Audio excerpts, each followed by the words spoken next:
Ardi menatap jalan berdebu yang membelah desa kecil di Jawa itu.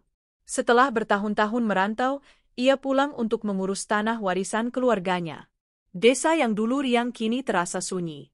Bau tanah basah dan suara jangkrik mengisi malam yang gelap. Penduduk menyapanya dengan ragu, beberapa menunduk dan bergumam pelan, "Hati-hati dengan pohon keramat itu." Ardi hanya tersenyum kecut, menganggap itu hanya cerita lama. Ia melihat pohon besar di ujung desa, rantingnya menjulang tinggi, seolah menantang siapapun yang mendekat. Malam pertama di rumah neneknya berjalan tenang, tapi mimpi buruk sudah menghantuinya. Bayangan gelap bergerak di sekitar pohon, bisikan misterius memanggil namanya. Keesokan paginya, Ardi mendengar cerita dari seorang tetua desa tentang sumpah pohon keramat. Setiap orang yang meremehkan atau mendekat tanpa izin akan mendapatkan murka roh leluhur yang menghuni pohon itu.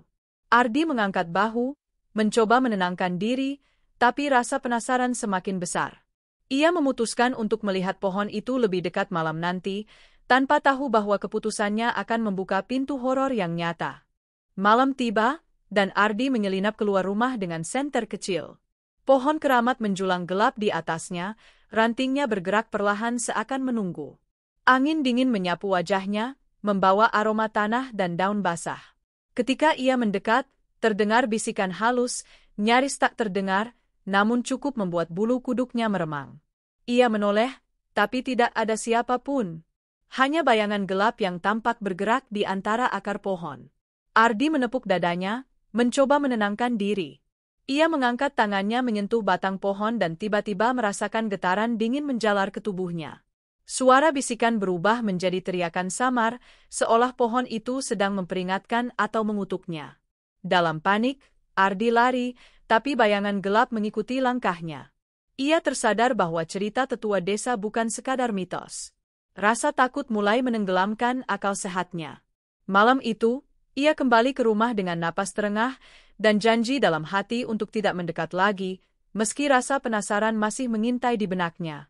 Beberapa malam setelahnya, teror mulai menyusup ke rumah Ardi. Pintu rumah berderit sendiri, suara ranting bergesekan terdengar di kamar, dan bayangan gelap muncul di sudut ruangan.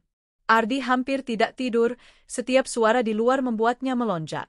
Suatu malam, ia terbangun mendengar bisikan jelas, memanggil namanya. "Ardi." "Ardi?" Suara itu berasal dari arah jendela yang menghadap pohon keramat.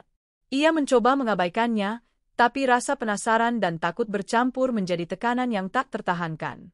Keesokan harinya, ia berbicara dengan tetua desa lagi. "Ro pohon itu mara, NAK. Kau harus meminta izin atau melakukan ritual untuk menenangkan mereka. Jika tidak, sumpahnya akan menimpamu." Ardi menelan ludah. Ia sadar bahwa ia tidak bisa mengandalkan akal dan keberanian saja, tradisi dan penghormatan harus dijalankan. Ardi memutuskan untuk mengikuti petunjuk tetua desa. Ia menyiapkan sesajen, bunga, dan dupa, lalu malam itu menuju pohon keramat. Angin dingin berhembus kencang, ranting bergoyang seperti tangan gelap menunggu. Dengan hati berdebar, ia mengucapkan permohonan maaf dan menghormati roh leluhur yang menghuni pohon itu. Sesaat hening, dan kemudian bayangan gelap muncul, tapi bukan menyeramkan, seolah roh itu menatapnya, menilai kesungguhannya. Ardi merasa tubuhnya ringan, ketakutan berubah menjadi lega.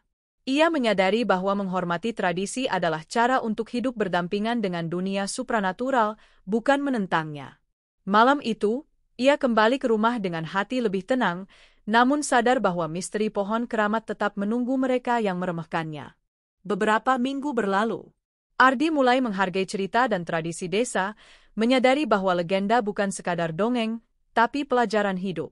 Pohon keramat tetap menjulang, kini tampak lebih damai, namun aura mistisnya tetap terasa bagi siapapun yang mendekat. Ardi menceritakan pengalamannya pada penduduk muda lain, mengingatkan mereka agar selalu menghormati leluhur dan alam. Ia belajar bahwa keberanian harus disertai kebijaksanaan, rasa ingin tahu harus diimbangi rasa hormat.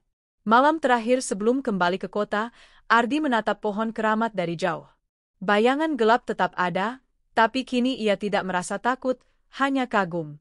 Ia tersenyum pelan, menundukkan kepala sebagai tanda hormat, dan berjanji akan selalu menghargai tradisi desa.